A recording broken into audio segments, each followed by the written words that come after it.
तो महादेव माफ नहीं करे કોને?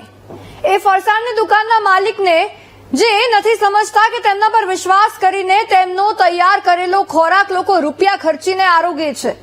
મહાદેવ માફ નહીં કરે એ આળસુ ફૂડ વિભાગના અધિકારી કર્મચારીઓને જે તહેવાર શરૂ થઈ જાય અને માંડ કુંભકર્ણની નિંદ્રામાંથી જાગે અને હાલી નીકળે ફૂડ ચેકિંગ કરવા. અરે માંડ તો સેમ્પલનો રિપોર્ટ આવે, એ ફેલ જાય તો એ સાહેબ શું કામનું? તહેવાર તો પૂરો થઈ ગયો હોય ત્યાં સુધી જેને ખાવાનું હતું એને ખાઈ લીધું હોય, માંદા પડવાના હતા એ પડી ગયા હોય, શું મતલબ રહે પછી? આવો જ હાલ રાજકોટમાં જોવા મળ્યો છે. રાજકોટની એક ફરસાણની દુકાન હાલ હેડલાઇન્સમાં છે, કારણ કે ત્યાંથી ખૂબ મોટી માત્રામાં શ્રાવણ માસમાં જે ફરાળ કરવામાં આવે ને એ લોકો એ ફરાળી ફૂડ લઈ રહ્યા છે અને આરોગ્ય છે. પણ હવે ખબર પડે કે એ દુકાનના વેપારી તો ફરાળી વાનગીમાં લોટ ફરાળી નાખતા જ ન હતા. એટલે કે અત્યાર સુધી જેણે ત્યાંનું એ ફરાળનું ખાધું હશે ને તેનો તે ફરાળ તો તૂટી ગયો. શું છે આખો મામલો? આવો બતાવીએ.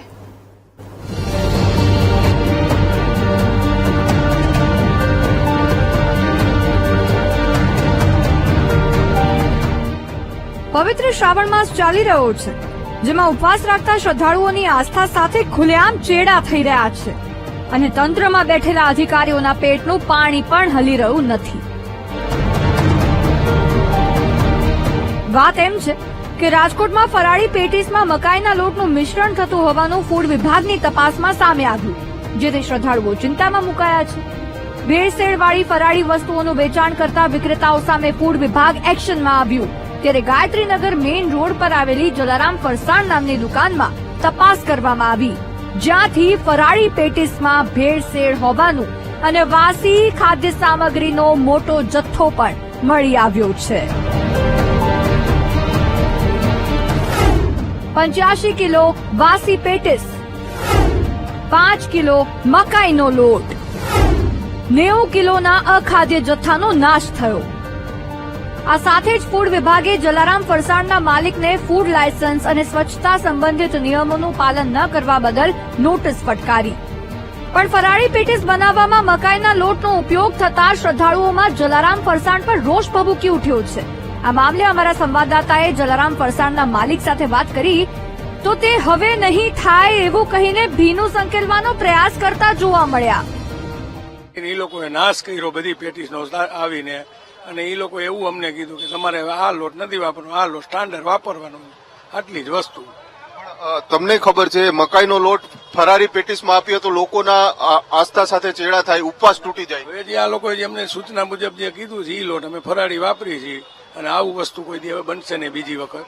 આ બધાના ઉપવાસ તૂટતા હશે ને તો એવું થયું ને મકાઈનો લોટ હતો. ના, એમાં આ જે રહ્યું ને એ આખો લોટ જ ઓલો છે કીધો. હવે જે કીધા મુજબ કમ્પ્લીટ કરી નાખ્યું. મારી તો 100% ભૂલ છે અને હવે આવી ભૂલ નહીં થાય. કબૂલો છો તમે ભૂલ નહીં? હા, ભૂલ સ્વીકારું છું.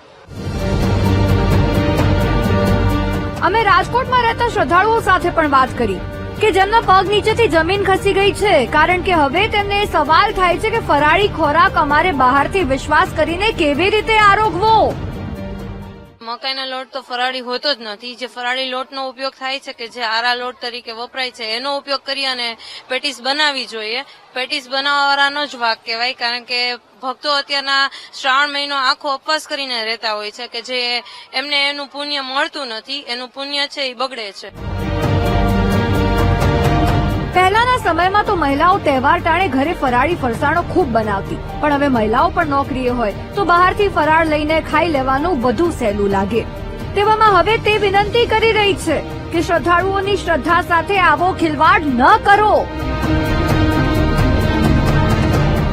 માણસો વિશ્વાસ કરીને બહાર આ બધી પેટીસ ને ચિપ્સ ને એ બધું લેવા જાય છે, પણ ચિપ્સમાં અને પેટીસમાં બધામાં આવી રીતે છેડખાની થાય જ છે.